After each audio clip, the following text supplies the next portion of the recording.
23-ാം സങ്കീർത്തനത്തിൽ 6-ാമത്തെ വാക്യം ധ്യാനിക്കാം. അവിടുത്തെ നന്മയും കരുണയും ആയുഷ്കാലം മുഴുവനും എന്നെ പിന്തുടരും.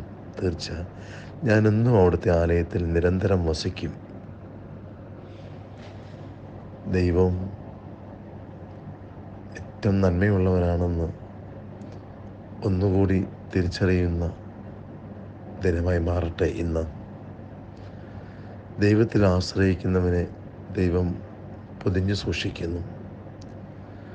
അവിടുത്തെ നന്മയും കരുണയും ആയുഷ്കാലം മുഴുവനും എന്നെ പിന്തുടരും. തീർച്ച എന്ന് ഉറക്കെ തൻ്റെ വിശ്വാസം വിളിച്ചു പറയുവാൻ തക്ക വിധം ഈ തിരുവചനം നമ്മെ ശക്തിപ്പെടുത്തട്ടെ.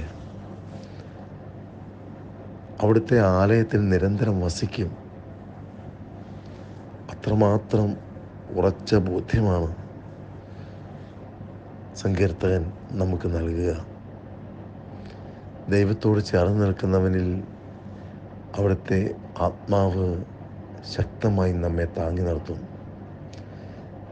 ദൈവാലയ ബോധവും ദൈവിക ചിന്തയും അടിപതറാതെ നമ്മിൽ ഉറച്ചു നിർത്താൻ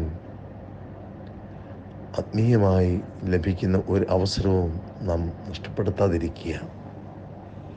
എപ്പോഴും എന്തിനും ഏതിനും ദൈവത്തെ വിളിക്കുന്നവന് ദൈവം എല്ലാ വഴിയും അവന് കാണിച്ചു കൊടുക്കുന്നു. അപ്രകാരം നന്മയിൽ ആയിരിക്കാനുള്ള വലിയ ആത്മീയമായ ഉണർവ് നിനക്കുണ്ടാകട്ടെ. ദൈവം നിന്നെ അനുഗ്രഹിക്കട്ടെ. പിതാവിൻ്റെയും പുത്രൻ്റെയും പരിശുദ്ധാത്മാവിൻ്റെ നാമത്തിൽ ഒരിക്കലും വിട്ടുപിരിയാത്ത ദൈവ സാന്നിധ്യ ബോധം നിന്നിൽ ഉണ്ടായിരിക്കട്ടെ. ആമേൻ.